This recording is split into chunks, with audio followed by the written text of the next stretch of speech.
Now, this reform is going to be largely private sector driven now. So how have you been able to build investors' confidence in an institution like NIPOST? Nigerians are waiting. If they were patient for an institution like NIPOST to be run down for 30 years, certainly 1 year cannot do it. The truth of the matter is that reform process takes some time. Hey, look at states that are doing well. Look at what government is doing. They laid the foundation. Look at what Governor Abikunle Amosun is doing in Ogun State. He laid the foundation. Lagos has become reference point for governance by the World Bank. Asiwaju Bola Ahmed Tinubu laid the foundation.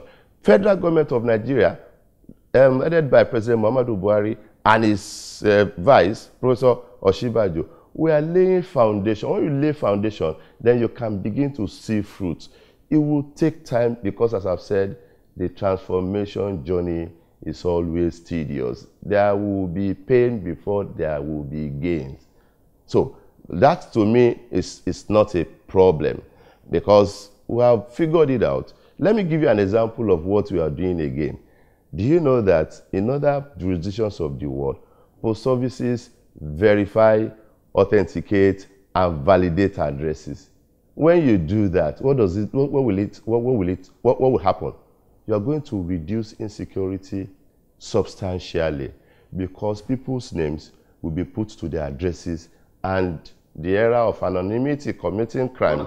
Because let me make the point, please. People should be able to understand what we are doing. Are you not building your optimism beyond realistic limits, considering the fact that there is a procurement system that comes with its attendant bottlenecks? But that is why once you corporatarize, the procurement is no longer applicable to you. I've been a lawyer for 30 years, and we need to understand the dynamics.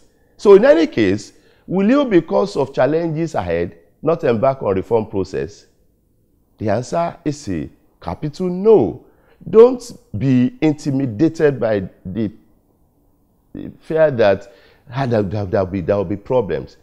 You must ensure that you do your analysis, you do your feasibility studies, and none of that we have done. The truth of the matter is that experts have done all of these things all over the world, and we are talking to them. They are coming. If you are an investor, you want to invest in Africa, where is your destination? It's Nigeria, where you have the numbers. So all of these things are certainly not difficult. And well, we thank God, the Minister of Communications, my brother and boss, Barrister Adegbuyi, and I launched 2 documents, the Roadmap for Transformation and Modernization of NIPOST, and then the Strategic Blueprint 2017 to 2020 for NIPOST. You talked about the launching of the Roadmap for the Modernization of NIPOST. Could you tell us the main thrust and the timeline for this roadmap? You can't put timeline. We have said 2017 to 2020. I'm not going to be in NIPOST forever. Is Bola Tinubu the governor of Lagos State today?